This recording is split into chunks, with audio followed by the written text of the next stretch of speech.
Last week we reviewed the Nokia Lumia 620, and if you happen to watch the video review of that, I can sum up the Lumia 520 in 5 simple points. 1. This one has a bigger screen. Number 2. The rear camera doesn't have a flash.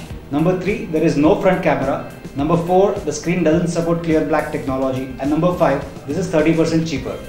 Now, if you haven't watched that video, let's move on.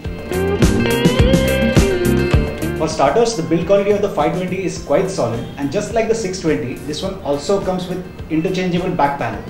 Once again, you get a lot of color options in the back panel, and unlike the 620, the back panels here do not come integrated with a 3.5mm jack, which means you should easily get a lot of third-party panels and also at a lesser cost. The 520 doesn't look as sporty as the 620, but it does look a lot more elegant. However, the opinions in our office were divided as to which one is a better looking phone, so you can take your pick.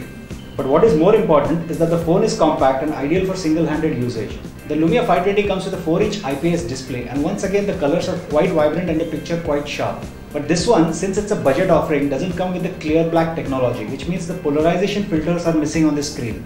To counter that, what this phone does is automatically adjust the contrast depending on the ambient lighting. So if you're outside, the contrast will be different from what it would be when you're indoors. As far as the touch sensitivity is concerned, it's absolutely spot on. I would say this is one of the best screens that you would get in this price bracket.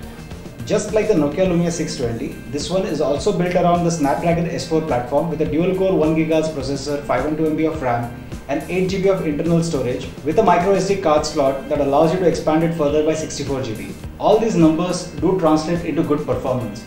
There's another thing that I would like to mention. We tried running a game on it and it worked fine. Then we minimized the game, tried starting another game which worked fine as well. And then we switched between the two, which was absolutely seamless. Now that is something unique for a budget phone.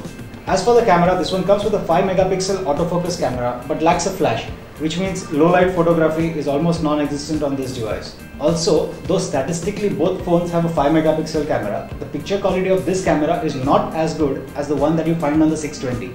Having said that, I would like to add that the picture quality is not bad at all, just that it's not in the same league as its elder brother. The camera also supports interesting digital camera lenses such as Cinematograph and Smart Shoot that you generally associate with the higher end models. The list of connectivity options on this device is pretty standard and there are no notable absentees. You'll find Wi-Fi, 3G, Bluetooth, everything available. And since this is a Windows Phone 8 device, it supports unrestricted Bluetooth file transfer as well. And last but not the least, you have the free voice-guided GPS navigation with offline maps that Nokia is famous for. On the software front, I've already mentioned that it's a Windows Phone 8 device and it comes with a great Microsoft Office integration along with 7GB of SkyDrive space. You also get a free 1-year Nokia Music subscription that allows you to download unlimited music for a year for free. So how much would this phone set you back by? The answer is less than 10,000 rupees. Yes, 9,900 to be precise. Which means this is a landmark device because it finally brings the Windows Phone 8 platform below the 10K mark. Last year when Nokia released the entry-level Windows phone, the Lumia 510, I was utterly disappointed with the device. For me, it was more of a Windows trialware or more like a sampling device than a full-fledged smartphone. But the Lumia 520 is not just a cut but a few cuts above the 510, especially with the addition of expandable memory and much better hardware.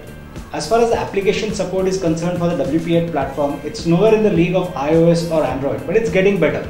The only thing I miss on this phone is a front-facing camera simply because the Skype integration here is excellent and without the camera it just falls off. But even now, the way this device stands and after having weighed all the pros and cons, we would rate it at 4 out of 5 stars.